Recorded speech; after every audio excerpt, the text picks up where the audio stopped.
భూమి మీద గనులు గొప్పవారు అనే వారికి ఎవరికైనా ఈ ఆధిక్యత ఉందా? రాజుల గురించి కానీ,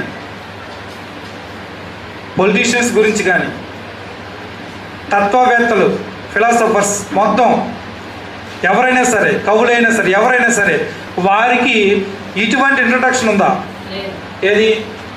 దేవుని దూత వచ్చి ప్రకటించడం పుట్టుక గురించి, తర్వాత గర్భంలో ఉండగానే పరిశుద్ధాత్మ శక్తితో నిండుకొని ఉండటం. ఎవరైనా పుట్టిన తర్వాత పరిశుద్ధాత్మ శక్తితో నిండుకునే అవకాశం దేవుడు ఇచ్చాడు. కానీ డిఫరెంట్. ఎవరు?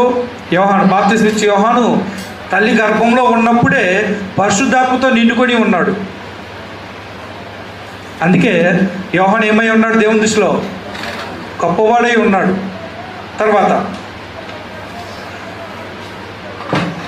పరిశుద్ధాత్మ శక్తితో నిండుకుంటే మరి యేసుక్రీస్తు వారు పరిశుద్ధాత్మ శక్తి ద్వారా దేవుని